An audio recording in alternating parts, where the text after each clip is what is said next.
94 का which of the following hormone is steroid, इनमें से कौन सा हार्मोन स्टीरॉइड का है, बताओ फटाक से। एस्ट्रोजन। कौन सा, क्यों ऐसा, दिमाग तो लगाया। Estrogen classified under sex hormone, estrogen classified under female sex hormone है ना, और वो स्टीरॉइड नेचर का रहता है, नहीं बताया था, इसलिए जवाब पता ही नहीं क्यों है ऐसा। Next 96 which of the following hormone is not a polypeptide, इनमें से कौन सा ऐसा हार्मोन है जो पॉलीपेप्टाइड नहीं है।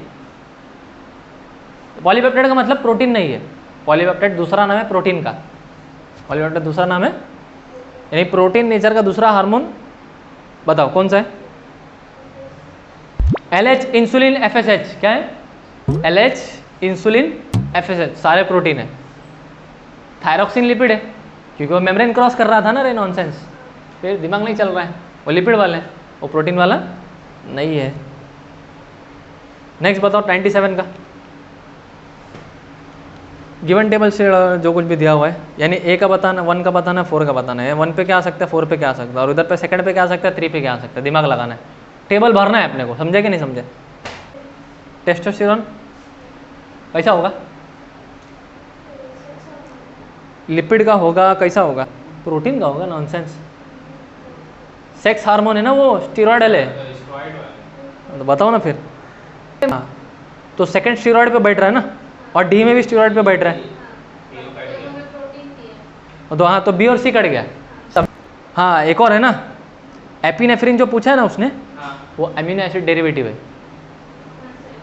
एपिनेफ्रिन जो अमीनो एसिड डेरिवेटिव है। थायरोक्सिन, टेस्टोस्टेरोन जो स्टीरॉयड नेचर का है, और ऑक्सीटोसिन पेप्टाइड नेचर का है। Oxygen 98 which one of the following hormones never reaches cytoplasm, इनमें से कौन सा ऐसा हार्मोन जो साइटोप्लाज्म में पहुंच नहीं पाता, यानी रिसेप्टर पे बाइंड हो जाता है, यही ना, साइटोप्लाज्म में जाता नहीं है, रिसेप्टर पे बाइंड हो जाता होगा ना हार्मोन, कौन सा होगा, ऐसा क्यों सर, नॉन पोलर नेचर के स्टीरॉयडल है, इस वजह से, यही है ना रीजन। हाँ, बाकी सारे स्टीरॉयडल है और वो अकेला नॉन स्टीरॉयडल है। आगे 99 the signal transaction of steroid hormone across cell में cell is through, signal transduction यानी सिग्नल का पास होना किसके जरिए से होगा, वो लिखा है, 4 में से निकालो। Binding, A option binding of hormone to cytoplasmic receptor at the complex bind to hormone receptor element of the DNA with in promoter DNA। B option binding of hormone to the transmembrane receptor which initiate the production of second messenger that activate enzyme which further activate transcription factor। C option binding of hormone to the transmembrane receptor which diffuse inside the cell cytoplasm and then activate the enzyme necessary for the activation of transcription factor। D binding of the hormone to the cytoplasmic receptor that initiate the production of second messenger which initiate activates enzyme that further activate the transcription factor। दिमाग लगाओ कौन सा है, जो कुछ बोल रहे हो उसका जवाब रीजन के साथ देना है, उस सवाल का आंसर वो क्यों और बाकी क्यों नहीं, दोनों का जवाब पता होना चाहिए, तब जाके टिक करना है।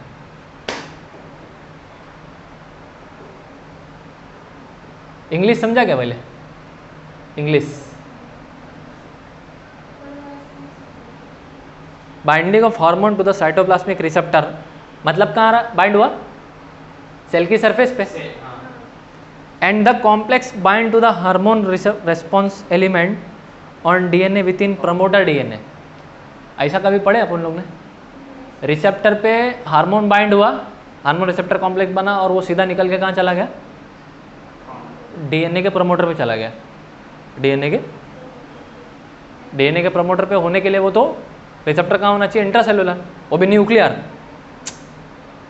क्या दिमाग चल रहा है, ऐसा ही मुंह देख रहे हैं मेरे अड़े, ऐसा, ये ऑप्शन कट गया। नेक्स्ट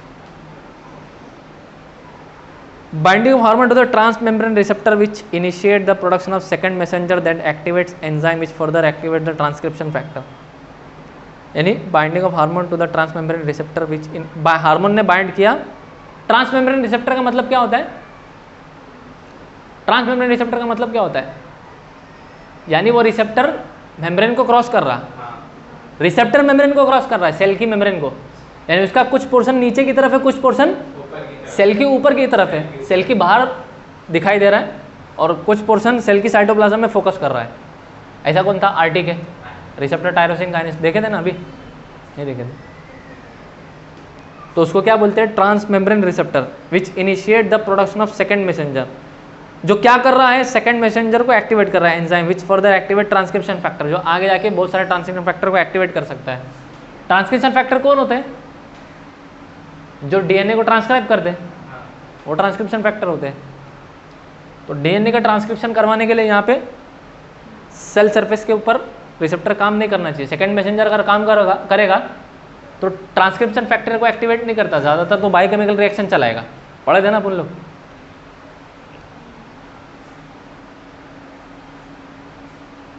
ठीक है, next, binding of hormone to the trans membrane receptor which diffuse inside the cell cytoplasm and then activate the enzyme necessary for the activation of transcription factor. और D वाला, binding of hormone to the cytoplasmic receptor that initiate the production of second messenger which activate the enzyme that further activate transcription factor. इतना बच्चन कर रहा है साला ये C और D. Binding of hormone to the transmembrane receptor which diffuse inside the cell cytoplasm. C option उड़ गया ना? क्यों? मैंने बोल दिया तो उड़ गया। अब तो कुछ पता देना देना नहीं, खाली उड़ गया। बताओ मेम्ब्रेन कहाँ है? रिसेप्टर कहाँ है? हाँ, मेम्ब्रेन पर। रिसेप्टर कहाँ है? मेम्ब्रेन पर। और वहाँ लिखा क्या है? Binding of hormone to the transmembrane receptor which diffuse inside the cytoplasm. अब वो साइटोप्लाज्म के अंदर डिफ्यूज क्यों होगा? जब वो मेम्ब्रेन पर है। जब नॉन स्टेरॉयडल होता है तब डिफ्यूज होता है ना सेल मेम्ब्रेन को। रिसेप्टर मेम्ब्रेन पर है, रिसेप्टर हार्मोन कॉम्प्लेक्स वहीं बाइंड हो रहा है, तो वो थोड़ी ना पूरा निकल के जाएगा। डी देखो, binding of hormone to the cytoplasmic receptor then initiate the production of second messenger. ये बात सही है ना? Which activate enzyme that further activate transcription factor. वो कई सारे एंजाइम को एक्टिवेट करेगा और वो ट्रांसक्रिप्शन फैक्टर को एक्टिवेट कर सकता है। डी पे मार्क करने से पहले बी वाले में मेरे को डाउट आ रहा है। बी वाला, binding of hormone to the transmembrane receptor which initiate the production of second messenger that activate enzyme which further activate transcription. अबे बी और डी में फर्क क्या है बे? साइटोप्लाज्मिक क्या है? इसमें ट्रांसमेम्ब्रेन है, इसमें साइटोप्लाज्म। बस इसके अलावा सब सेम, बाकी सब सेम है बात। ये बात सही है डी वाली। क्यों सर आपने बी को काटा? क्योंकि यूसुफ ने एक जवाब दिया ना, बोलो। अच्छी रख दिया। निकल गया। देखो बी वाला कटा क्यों है मालूम है? Binding of hormone to the transmembrane receptor which initiate the production of second messenger that activate enzyme which further activate transcription factor.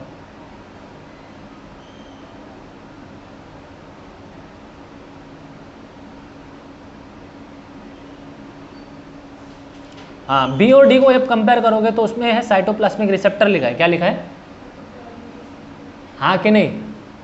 B और डी को कंपेयर करोगे तो डी में क्या लिखा है? तो साइटोप्लाज्मिक रिसेप्टर साइटोसोल में होगा और ट्रांसमेम्ब्रेन रिसेप्टर मेम्ब्रेन पर होगा। अबे बोलो ना, साइटोप्लाज्मिक रिसेप्टर प्लाज्म में होगा, साइटोसोल में होगा, और सेल सरफेस रिसेप्टर मेम्ब्रेन पर होगा। अब ज़्यादा चांस किसके है जो ट्रांसक्रिप्शन फैक्टर को एक्टिवेट कर सकता है? जो साइटोप्लाज्म में होगा। न्यूक्लियस उसके करीब है ना? नहीं, जिसका रिसेप्टर साइटोप्लाज्म में होगा वो साइटोसोलिक रिसेप्टर है, वहाँ से न्यूक्लियस तो करीब है अंदर जाने के लिए, और जिसका रिसेप्टर मेम्ब्रेन पर है वहाँ से ट्रांसक्रिप्शन फैक्टर एक्टिवेट करेगा फिर अंदर जाएगा, वो तो लंबा गेम है। आगे नहीं, तो डी ऑप्शन हो सकता है और बी कट जाएगा। 100 नंबर का क्वेश्चन। डी। तुमने क्या चूज किया था? बी चूज किया था। तो भाई ए भी तो वही है ना भाई, तो क्या लिखा है? ये binding of hormone to the cytoplasmic receptor at the cytoplasm, अरे हाँ यार बाइंडिंग, अरे हाँ रुक रुक रुक रुक रुक रुक रुक, binding of the hormone to the cytoplasmic receptor at the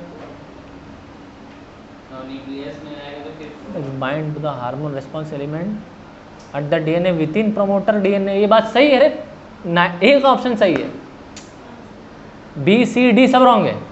अरे यार मैं कितना सा पार्ट छोड़ गया था मालूम है क्या? क्या छोड़ गया था मेरे दिमाग से? साइटोप्लाज्मिक रिसेप्टर जो लिखा है ना वो मार्किंग करो, वो सबसे काम का चीज़ है। अब मैं साइटोप्लाज्मिक रिसेप्टर को तुम लोगों को क्या बोल दिया मालूम है? रिकॉर्डिंग में देख लेना, मैंने मेम्ब्रेन रिसेप्टर बोल दिया था। मैंने इसको क्या बोला था? सेल की सरफेस पे रिसेप्टर है और वो ट्रांसक्रिप्शन फैक्टर एक्टिवेट करेगा। हालांकि अभी जो लाइन मार्किंग करा है ना वो काम की चीज़ थी। साइटोप्लाज्मिक रिसेप्टर यानी साइटोसोलिक है, कौन सा है? तो ऑप्शन क्या बनेगा उसका? ए बनेगा।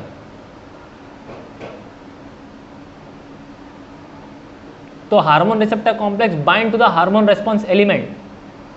हार्मोन रेस्पॉन्स एलिमेंट मतलब एचआरई क्या होता है? यानी डीएनए के ऊपर एक जगह होती है जहाँ पे हार्मोन का रिसेप्टर का जो कॉम्प्लेक्स बन गया होता है वो डीएनए के एक हिस्से पे बाइंड हो जाता है। जिस हिस्से पे बाइंड होता है वो हिस्सा प्रमोटर कहलाता है। वैसे क्या कहलाता है? क्योंकि किसी भी जीन को एक्टिवेट करवाने के लिए प्रमोटर पे कौन आना चाहिए? आरएनए पॉलीमरेज आके बाइंड होना चाहिए। इसका दिमाग कहाँ से चलेगा? आरएनए पॉलीमरेज आएगा तब तो एमआरएनए का फॉर्मेशन होगा ना। इसका भी दिमाग नहीं चल रहा है, जाने दो। क्या लो वापस तो बोलो। अरे किसी डीएनए से एमआरएनए बनाने के लिए एंजाइम कौन सा चाहिए?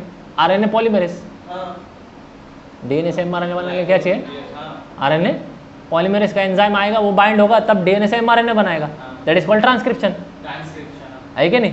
हाँ लेकिन जिस डीएनए पे वो बाइंड होता है तो डायरेक्ट डीएनए के इस पे नहीं बाइंड होता। वो डीएनए से एक पहला रीजन होता है जिसको प्रमोटर कहते हैं। पहला प्रमोटर पे बाइंड होगा तो प्रमोटर उस पार्ट को प्रमोट करेगा कि आप जाके आगे के जीन को एक्टिवेट करवाओ, फिर वो एमआरएनए निकालेगा। तो प्रमोटर वाले हिस्से पे हार्मोन रिसेप्टर कॉम्प्लेक्स आके बाइंड हो जाएगा और वो आके आरएनए पॉलीमरेज को बोलेगा कि आप आ जाओ यहाँ पे, क्योंकि मैं आके बैठ गया हूँ, यानी जीन को एक्टिवेट कर दो। अगर वो इनहिबिशन का सिग्नल लेके आएगा तो क्या होगा? वो खुद बाइंड होगा तो आरएनए पॉलीमरेज को बाइंड नहीं होने देगा, तो आरएनए पॉलीमरेज आगे ट्रांसक्रिप्शन ही नहीं कर पाएगा, तो जीन एक्टिवेट ही नहीं होगी, अरे जीन ऑफ हो जाएगी।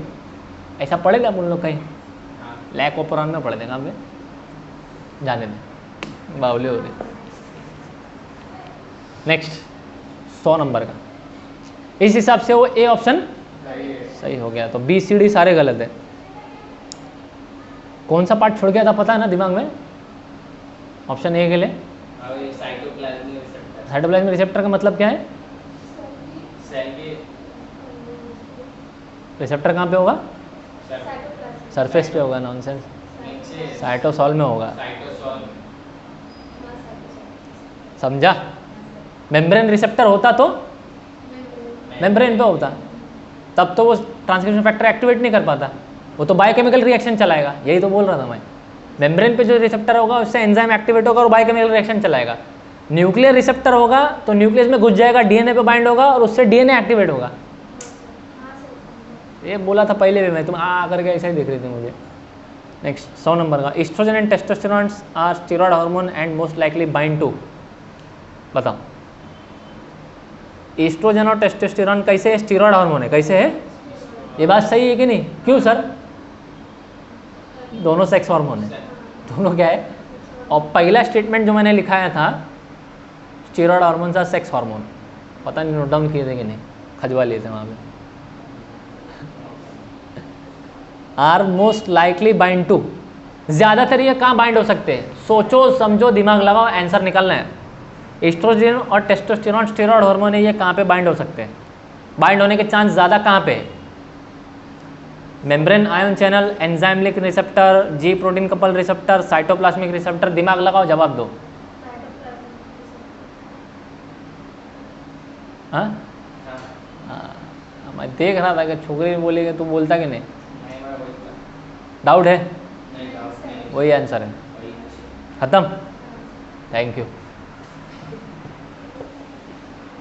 चेक करो। मैं दिख रहा था क्या